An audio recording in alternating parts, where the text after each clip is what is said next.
Every year, America throws away $6.5 billion worth of recyclable goods, like paper, aluminum, and plastic. And the household recycling that gets mixed up in blue bins costs hundreds of millions of dollars to sort. That job can be dangerous. Things like dirty diapers, surfboards, televisions, even hand grenades come through fairly regularly. Now, a growing number of companies have deployed AI and robotics to help make recycling safer and more efficient.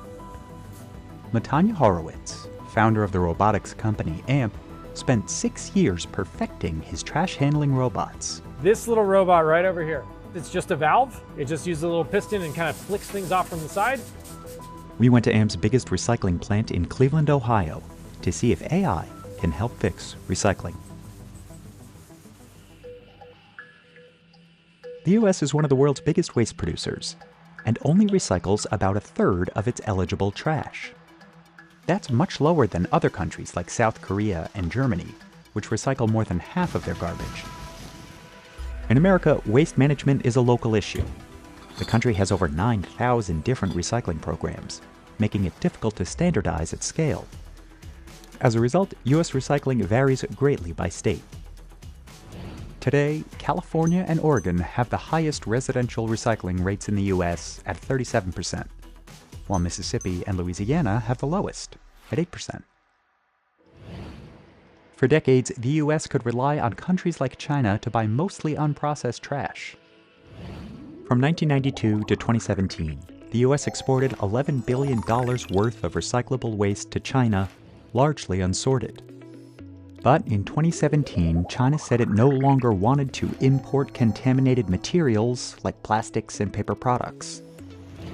As a result, U.S. facilities had fewer places to sell their recyclables, and many struggled to turn a profit. Facing steep costs, many sent their waste to landfills or incinerators. These challenges created an opportunity for robotics companies like AMP, which Matanya founded in 2014. There's value in the plastics, there's value in the aluminum, but the problem has been that you needed all of these manual sorters to pull that material out, and there's a lot of cost associated with that. And you're left with this kind of marginal business. At its start, AMP put its own trash sorting robotics in other recycling facilities. In 2022, the company began operating its flagship facility in Cleveland, Ohio.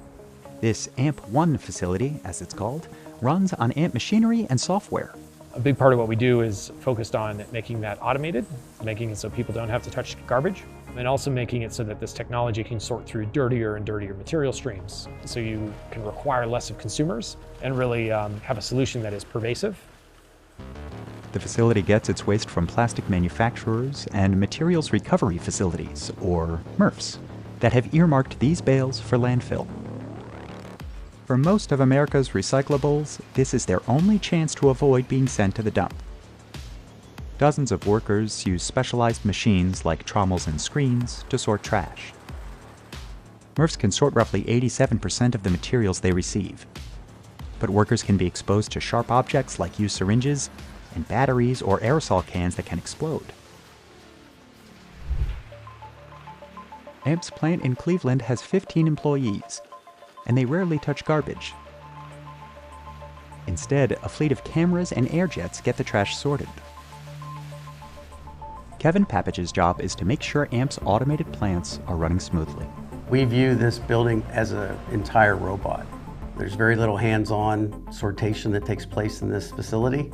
Mostly we're maintaining the line, keeping the place orderly, and producing quality bales. Up to 10 trucks arrive daily, dropping off a total of about 200 tons of mixed recyclables.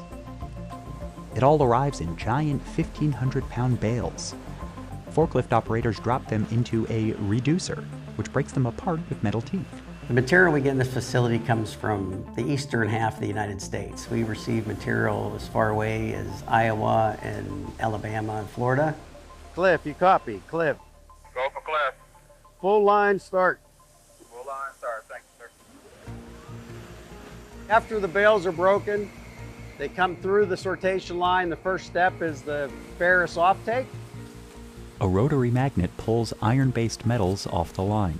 We get baling wire, car parts, food cans, that sort of stuff. Next, air jets blow away paper scraps and flexible packaging, like the thin, clear plastic that's wrapped around food and toys. AMP's jets can sort thousands of recyclables a minute, more than 10 times the amount its robotic arms can.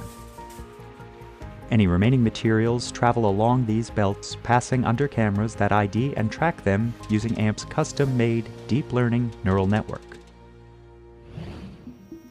This network uses multiple layers of nodes, like neurons in the human brain. These nodes work together to analyze patterns like textures and shapes to ID specific material. AMP scans more than 50 billion objects a year. The more it scans, the more it learns. We're focused on a system that you're not really programming so much as teaching. You can teach them how to identify number one plastics, even though they're smashed and folded and dirty and inconsistent. And with that, you essentially have a garbage sensor. And that garbage sensor is what the industry's been missing. AMP's system can also target specific materials and colors. We've had somebody come to us and say, hey, I didn't know you could sort color. Can you give me just clear and natural polypropylene?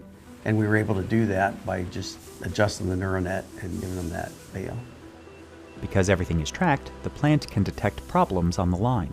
So pretty much every corner of the facility is being monitored for quality, for contingencies, like is a jam forming, is there material where it's not supposed to be.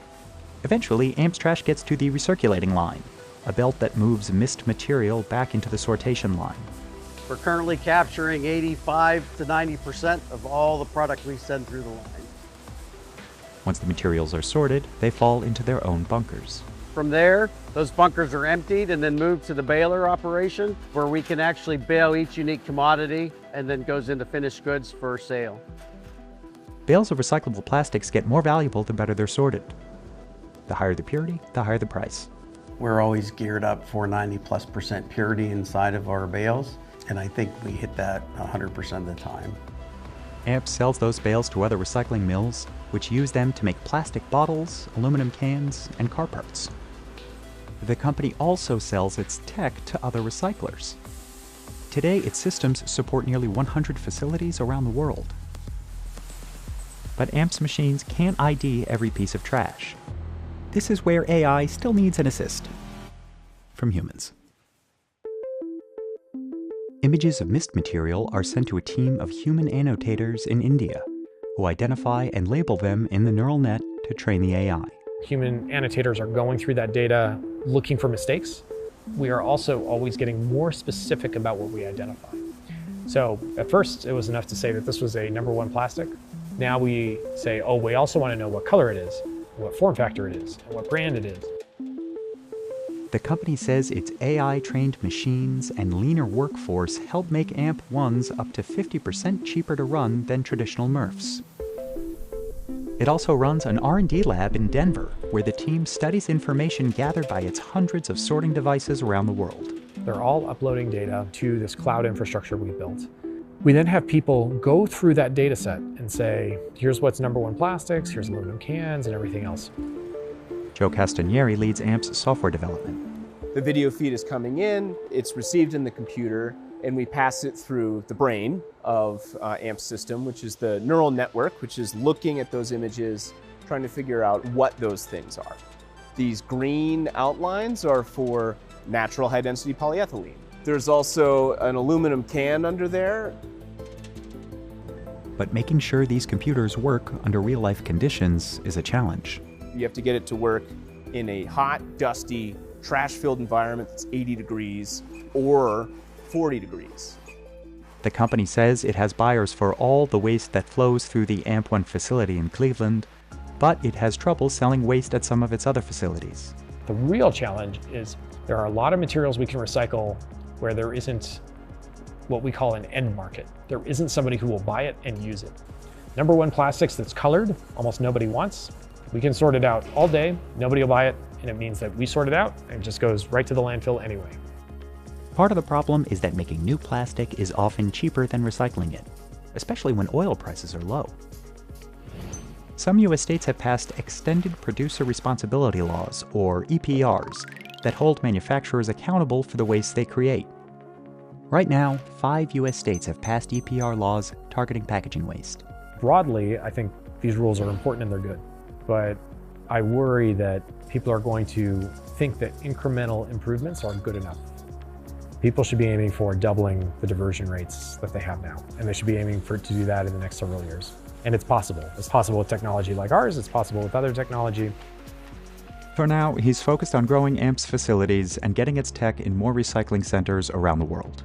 If we can make recycling and waste management a more profitable business, we can make waste management infrastructure spread across the world more quickly, and we can stop having plastics in the ocean and things like that. So when you look at these huge global problems and you see how recycling can become a solution to them, it's very exciting and very motivating.